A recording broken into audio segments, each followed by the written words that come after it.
Okay, this is chapter 3, and before we get started, if you have not taken the Myers-Briggs test, take the Myers-Briggs test now, pause this, take the Myers-Briggs, and then come back. Okay, so you've taken the Myers-Briggs, let's get started. Week 3, chapter 3, personality, perception, and attribution. So there are variables that influence individual behavior. So you have the person and you have the environment. The person, your personality, your perceptions, your attitudes, values, the way that you see the world. And then you have the environment. So the environment would be your organization, your smaller work group that you work in within the organization. Even things affecting your personal life would fit into this category. And both of those things lead to your behavior. Now, what affects, or when we're dealing with interactional psychology, we're dealing with behavior, person, and behavior and person primarily. Let's talk about those two things.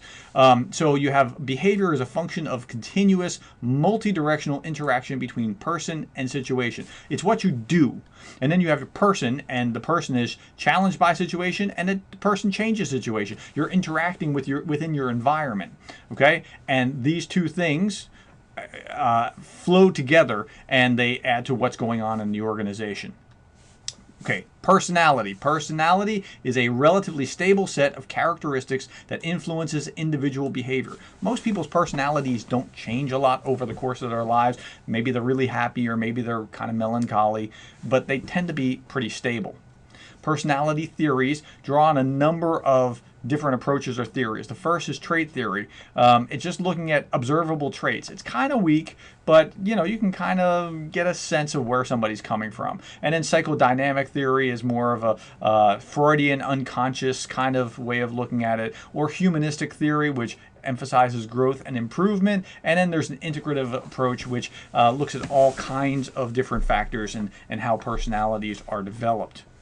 The big 5 personality traits are a very stable, common way of looking at personality. And so they measure, how extroverted as opposed to introverted are you? How agreeable or disagreeable are you? How, conscientious or if you're not conscientious, you're scattered, you don't, do what you say you're going to do. How emotionally stable are you, or how open are you to experience? And then they kind of rank these 5 to see where you are and how you'll function. And it turns out that people that are really high or low in some of these kind of ideas are better at different jobs. So, for example, lawyers don't want to be. You don't want them to be too agreeable, right? You want them to actually be very, I don't want to say depressed, but pretty negative or not terribly optimistic, because that's what they need to do. That's how they function. Same with accountants. Other jobs, you want them to be different.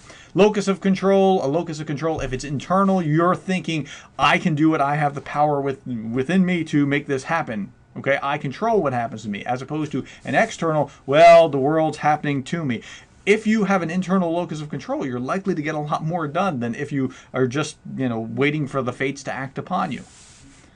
Self-efficacy is the belief and expectations about one's ability to accomplish specific tasks effectively. You feel like I have the ability to do it. And where do you get these? Well, your prior experiences. If you were successful earlier, or if you had models that have taught you how to do this, or maybe an assessment of current physical and emotional capabilities has determined that you have certain capabilities, and wow, I have this ability.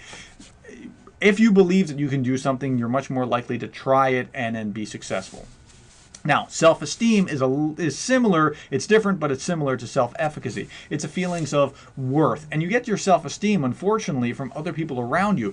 Jonathan Haidt, a moral psychologist or ethicist, talks about how self-esteem, he calls it a sociometer. It's a reflection of what other people around you think. But you don't find your self-esteem there. You need to find your self-esteem first in God, in your relationship with Him. And it's amazing how different your self-esteem is if you focus there as opposed to focus on what other people want for you, because they don't necessarily have your best interest at heart. But self-esteem in general, as a concept, is feelings of self-worth. Okay? If you feel high self-esteem, it tends to increase your success. If you have low self-esteem, you feel like, oh, I'm just going to be a failure, or failure tends to lead to lower self-esteem. It can work either way. Okay? Self-monitoring is based on cues. If you're able to self-monitor and regulate yourself and rein yourself in, it's a lot better than when you can't self-monitor and you're dealing with poor behavior. You're not showing up to work, or you're not doing what you say you're going to do. You've got to be able to self-monitor and rein yourself in. Now, who's most likely to succeed? People that get promoted, high self-monitors. People that change employers and get the better job, people that promote themselves. They know what they're about. People who make a job-related geographical move because they know what they really want to go and they want to move to this place, or take on a better situation in a different location. People that know how to monitor themselves. Now, personality characteristics in organizations. Positive effect is an individual's tendency to accentuate the positive. You ever met somebody that was focused on, even if there was a dark cloud, they were always focused on the silver lining, as opposed to negative effect. Negative effect tends to focus on the negative aspects, and it really has a bearing on how successful you're going to be. Now, a strong situation, it's true, can overwhelm what's going on. I mean, it's called being overcome by events. That's true. But a strong personality also can overcome a situation many times. Now, you'll have a strong personality if you have high self-efficacy, high self-esteem, high self-monitoring. If you're doing those things, you're going to be able to, more often than not, overcome the situation. Now, we talked about the Myers-Briggs type indicator. I asked you before to turn this off. If you haven't done the MBTI before you're coming to this, I want to talk about that at some length. It's based on Carl Jung's theories. Carl Jung was not a philosopher, a psychologist just after Freud. He was in the next generation after Freud. And so basically, people are fundamentally different in some ways. They're alike in other ways. And if you combine certain factors, you can see kind of how they function. So the MBTI, the Myers-Briggs type indicator, it's called different things, but it's essentially the same test. It doesn't suggest that there's one type that's better than others, but that if you understand how you function, you'll be able to function with others knowing how you work and get to understand how they work. So the Myers-Briggs MBTI is talking about these preferences. So you have extraversion. That means you like people and you get your energy from people, as opposed to introversion.